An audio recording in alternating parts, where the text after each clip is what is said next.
Aliansi Masyarakat Cirebon Bersatu desak pembenahan pendidikan, 5 tuntutan menggema di kantor Dinas Pendidikan. Global Expos TV, Kabupaten Cirebon. Gelombang kritik terhadap tata kelola pendidikan di Kabupaten Cirebon kembali mengemuka. Kali ini, Aliansi Masyarakat Cirebon Bersatu atau AMCB menggelar aksi unjuk rasa di depan kantor Dinas Pendidikan Kabupaten Cirebon pada Selasa, dengan membawa 5 tuntutan yang mereka nilai mendesak untuk segera ditindaklanjuti. Dalam aksi tersebut, puluhan massa menyampaikan aspirasi melalui orasi secara bergantian. Mereka menyoroti sejumlah persoalan yang dinilai selama ini menjadi keluhan masyarakat dan berpotensi menghambat terwujudnya tata kelola pendidikan yang transparan, akuntabel, dan berpihak kepada peserta didik.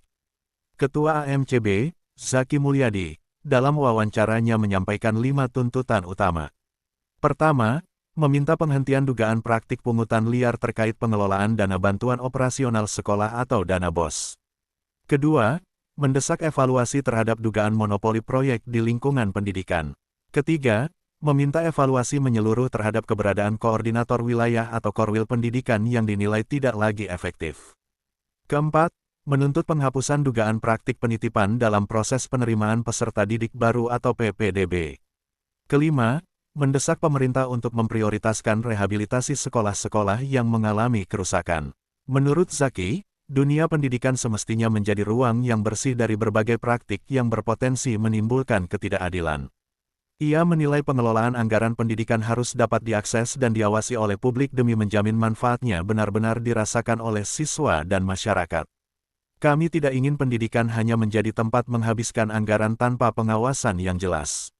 Pendidikan adalah investasi masa depan anak-anak bangsa yang harus dijaga bersama, ujar Zaki di hadapan peserta aksi. Menurut Khairuddin Usman SH, kalau Arkas memang dikelola dengan baik dan sesuai aturan, mengapa harus takut dibuka ke publik? Dana pendidikan berasal dari uang rakyat, sehingga rakyat juga berhak mengetahui kemana anggaran itu dialokasikan. Transparansi bukan ancaman, melainkan kewajiban. Menutup informasi justru memunculkan tanda tanya dan kecurigaan di tengah masyarakat. Orasi yang berlangsung di depan kantor dinas itu beberapa kali disambut sorak peserta aksi. Massa menilai berbagai persoalan yang mereka sampaikan tidak boleh dianggap sebagai keluhan biasa, melainkan harus menjadi bahan evaluasi serius bagi pemangku kebijakan. Mereka berharap pemerintah daerah dan Dinas Pendidikan Kabupaten Cirebon membuka ruang dialog yang konstruktif guna menjawab berbagai aspirasi yang berkembang di masyarakat. Massa juga meminta adanya pengawasan yang lebih ketat terhadap pelaksanaan kebijakan pendidikan agar berjalan sesuai ketentuan yang berlaku. Hingga aksi berlangsung, belum ada pernyataan resmi yang disampaikan pihak Dinas Pendidikan Kabupaten Cirebon terkait seluruh tuntutan tersebut. Namun demikian, sesuai prinsip jurnalistik yang berimbang, pihak dinas tetap memiliki hak memberikan klarifikasi, tanggapan, maupun penjelasan atas berbagai aspirasi dan dugaan yang disampaikan dalam aksi tersebut. Kita datang ke Dinas Pendidikan, aksi unjuk rasa terkait 6 persoalan yang kita bawa.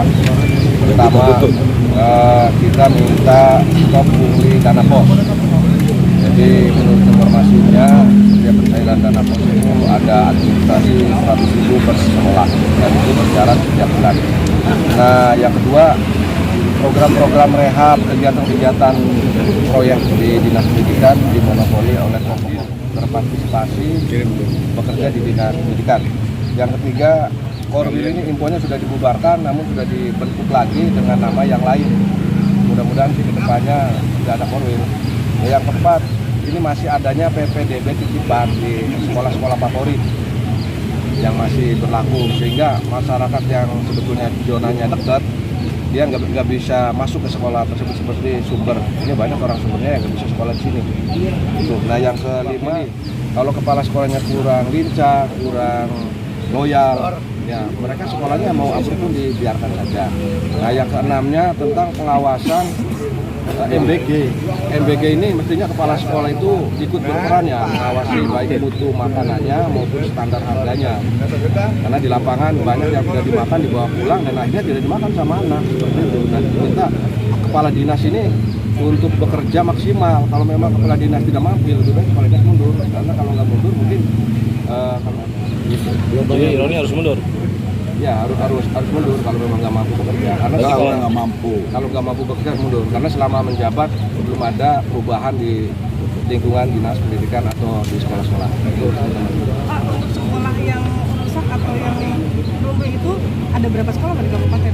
kalau dalam hitungan kami ya kemarin ada sekitar 10 sekolah.